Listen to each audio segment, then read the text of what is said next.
Hello, good day. So, welcome back to my YouTube channel, Sir Nell Explains Math. Pag-usapan naman natin ngayon yung calculus, so which is the pre-calculus. So, we will talk about functions and relations. Ano nga ba pinakaiba ng functions at ng relations? So, dito, aalamin natin given sets, given ordered pairs, given mapping diagram, given table of values, given graph, kailangan po natin identify if it is a function or not. So, start po tayo dito. So determine whether each relation is a function or not a function, then state the domain and range for each. When we say, for example, thing number one, no? When we say a domain, that is a set of all possible inputs for or x values. So yun lang po. Sa paghahanap po ng domain, ililista nyo lang po lahat po ng mga possible inputs or the x values, which is the abscissa in an ordered pair. While range naman is a set of all possible outputs or the y values natin. So ito naman yung mga set of ordinates or yung y values. Now, para masabi po natin yung function, ang titingnan na po natin is the domain. That is our focus only. Kung wala pong repetition sa part ni domain, then a relation is said to be a function. Pero, kung meron pong repetition paulit-ulit yung value ng domain natin or na x values sa domain, then it is a mere relation. Hindi siya function. Okay, for example, number one, this is a relation. Pag sinabi kasing relation, it is a set of any ordered pairs. So this is a relation. Aalamin natin if it is a function. So ang gagawin muna natin is ililist po lahat ng domain. Sa ordered pair, lahat po ng nauunang value that is your or domain. So ito ay 1, 2, 3, 4, 5. Sila yung mga nauuna po sa ating ordered pairs. Ito 1, 2, 3, 4, and 5. Yung pangalawa namang value ay tinatawag po nating range. In this example, the range is 3, 5, 7, 9, 11. Para masabing function siya or not, titignan natin yung domain. Meron bang umulit na domain? So 1, 2, 3, 4, 5. So lahat po unique. This is a function. Example number 2, tingnan po yung inputs again or yung x values natin. Yung domain po natin is 0, 1, another 0, and 3. Or that is 0, 1, 3.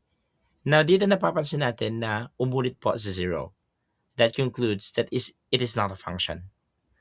For the range, 2, 5, -2, and 8.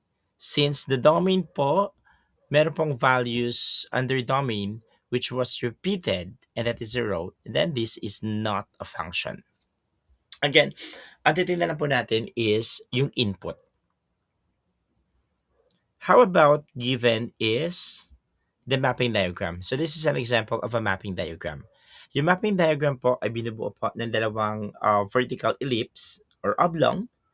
So yung nauna pong ellipse is binubuo po ng ating x values. So ito po yung ating abscissas. Ito naman po yung ordinates natin or the y values. Okay? So ito na po yung domain and this is the range. So yung domain po natin, 3, 5, 7, 9. Yung range ay 7, 11, 15, 19. Mapapansin natin na yung bawat x values natin ay merong unique values sa y. So walang umulit na domain, this is a function. This one, ang domain po natin ay -2, -1, 0, 1, 2, while the range is 0, 1, and 4. Now dito, sa -2 is being paired with 4, and -1 is being paired with 1, 0 with 0, 1, 1, 2, 4. Although na meron pong repetition sa part po ng range, hindi naman po yung focus natin. Domain po ang titignan. Since wala pong umulit sa domain, this is a function. Number 3, The domain is 5 and 8, while the range are negative 3, 0, 8, 12, and 3. Sa domain, mapapansin natin na si 5, tatlong beses pinartner kay negative 3 with 12 and 3. So, 3 times nag-appear po si 5. Yung 8 naman natin, twice nag-appear, paired with 0 and 8. So, this is not a function.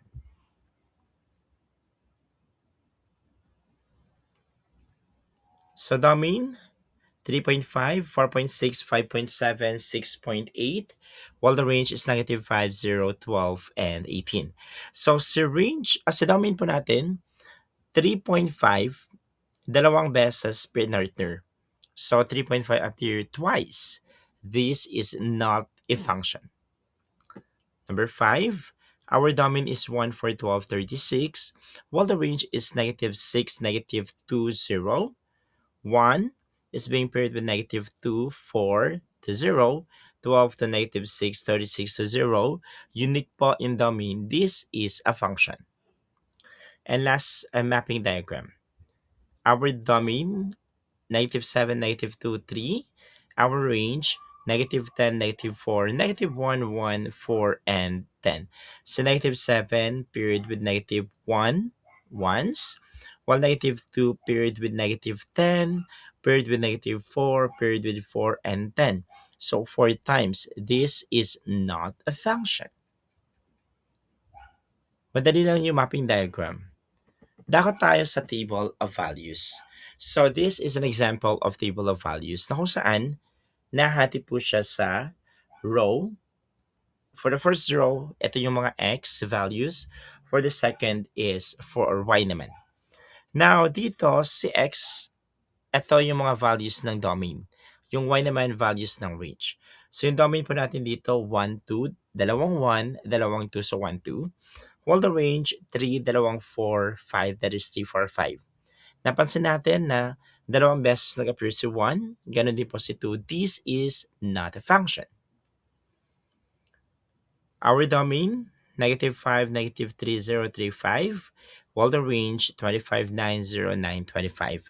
So si domain, hindi siya nagkaroon ng repetition. This is a function. In number 3, the domain, 10, 11, 12, 13. Ito naman po yung range. Walang umulit po sa domain. This is a function. The domain, 5, 7, 9, 11. Dalawang beses yung 5. Ito naman po yung range. Since dalawang beses nag-appear yung 5 sa domain, this is not a function.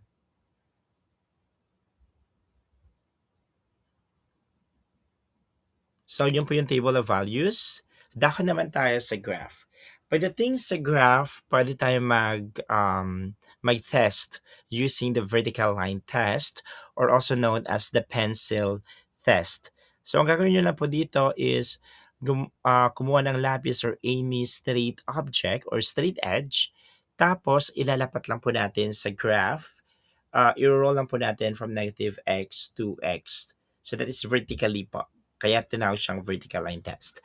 So dito, pag gumamit tayo ng lapis, mapapansin natin na isang beses nag-appear dito, isang beses nag-intersect. Pero pagdating po dito sa port ng ito, dalawang beses, ito at dito. So twice, pag it passes more than once, that is not a relation. If the pencil pass through one point only, it is a function. So this is not a function.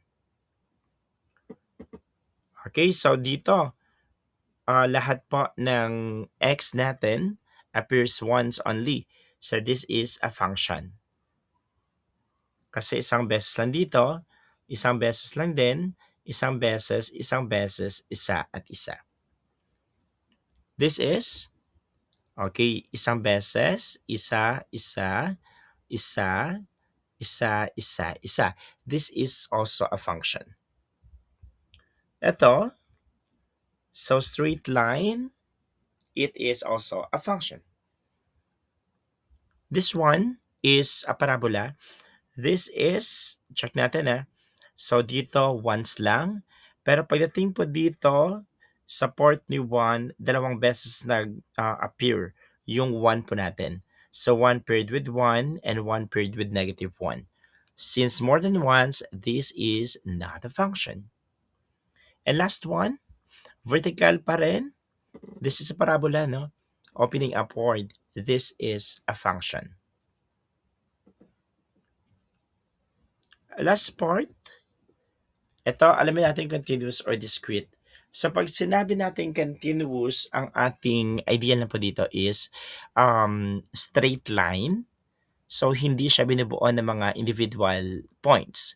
So, that is discrete, no? Pag discrete, individual points hindi connected, while continuous, it was connected by a straight line. Okay? So, dito tayo sa number 1. Since straight line po si number 1, it is a continuous. Okay? Ang tanong, function po siya. Function ba siya or not? So, to test whether it is a function or not, apply or test po tayo ng vertical line test, or that is the pencil test. So, kung i-roll natin yung lapis, isang beses lang dito, isa lang din dito, isa, this is a function, yes. Now, how about the domain? Pagdating sa domain, if the function is continuous, gagamit po tayo ng open parenthesis if it is not part. Okay? So, parenthesis, open or close, kung hindi po siya bahagi ng function natin. Or kung mamaya may makikita kayong open, hindi siya shaded, yung dulo, gagamit pa tayo ng parenthesis. Brackets, if it is part of the solution. Okay? Tulad po na nakikita natin, it is shaded, it is closed. So, gagamit po tayo ng brackets. For the domain, magsisimula tayo dito sa pinakamababang domain. And that is, eto. So, bilangin natin negative 1, negative 2, 3, 4, 5. So, that is negative 5 yung minimum. For the maximum, eto yon. So, that is 1, 2, 3. So, ang domain po natin ay bracket negative 5, 3, bracket. Ito po yung solution set for the domain. Ang ibig sabihin po nito, sa negative 5 is part of the solution. Ganun din po si 3 because we uses the bracket. How about for the range? For the range, check natin yung pinakamababang part ng y value. Okay? So, sa y value, pinakamababa is ito. That is negative 2. Since negative 2 is closed point, so unshaded, shaded siya, this is bracket. Ang pinakamataas na y value is ito. That is 1, 2, 3, 4. So the range is negative 2, 4 with brackets. For the number 2, continuous or discrete. So straight line, this is continuous. Function po ba siya? Using vertical line test, it is a function. Now, ano yung domain? Pinakamababa. Ito po yung pinakamababang point. So, we have negative 1, negative 2. Ang pinakamataas na domain is 1, 2, 3. The domain then is negative 2, 3 brackets kasi they are part of that solution. How about for the range? Yung range po natin, yung pinakamababang y. So, yung y po natin, ito yung pinakamababa, no? Negative 4. At ang pinakamataas na y ay 5. So, the range is negative 4, 5 bracket. Number 3. Ito yung sasabi natin kanina na open. Is it a continuous or discrete? Still continuous. It is a function or not? Apply po tayo ng vertical line test. This is a function. Yes. How about the domain? Pinakamababang x value nito ay negative 3. Ito. Yung horizontal po ang titingnan na for the domain. So, negative 3. Then, so bracket ang gagamitin kasi the endpoint is shaded or closed. Pagdating naman po sa upper part, so that is 1. Pero gagamit tayo ng parenthesis. So, the domain is negative 3, 1, open bracket, close parenthesis. How about the range? Sa range naman, ito yung minimum, that is -5, so bracket, at yung maximum ay 3, close parenthesis. That is -5, 3. Open bracket, close parenthesis. Number 4. So kung mapapansin po natin yung number 4, wala pong line. It is consist of individual points. Then this is an example of discrete. Okay? Function po ba siya? So gamit pa rin tayo ng vertical line test. Mapapansin po natin na etong dalawang points intercepts at your pencil, tama? Pag gumamit tayo ng pencil test, dalawang beses nag-appear yung -1, then it is not a function. Hindi po siya function. How about the domain? Since discrete siya, para po sa domain and range, ililist lang po natin lahat po ng mga x values. So, nandito na po ito si -4, meron tayong -1 na dalawa, meron tayong 0, meron tayong 1, at meron tayong 2. Okay? And for the range, we have, pinakamababa is, ito, -5, -2, dalawang 0, 1, at 2.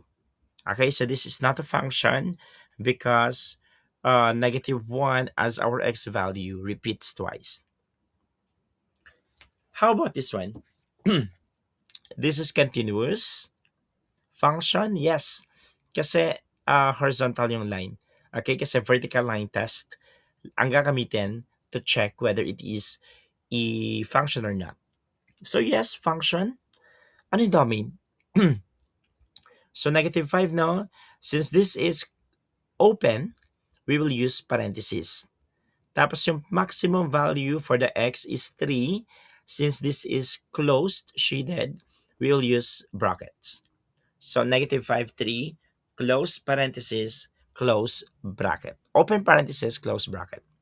For the range, nag-iisa lang siya. So, we do the listing and that is 0. 0 lang po yung range. I know it's not 0. It's -2. Okay? So, correction po, this is -2. Number 6, continuous or not? Continuous. Function, yes, apply tayo ng vertical line test. Ano yung domain? Yung domain is, since may arrow, so that means it extends infinitely. Tama po ba? It extends infinitely. We will use infinity symbol for this. Since papunta po siya sa left part of the axis, so yung domain po natin is negative infinity. Negative infinity is not counted, ha? It is not a number, it is a concept. So we will use the parenthesis for the infinity. Wala pong bracket for infinity. So ang domain po natin ay negative infinity, open parenthesis, tapos ang pinaka-maximum is 7. 7 parenthesis, kasi hindi part ng solution yung 7. For the range, we have, pinakamababa is 1, hindi po siya counted again. Okay? So, kaya parenthesis, at yung maximum po natin paakyat, that is positive po ito. Okay? Positive infinity. Correction po 1 positive infinity. So, that's it. Hoping na may natutunan po tayo sa relations and function. See ya sa susunod na vlog. Don't forget to subscribe to my channel.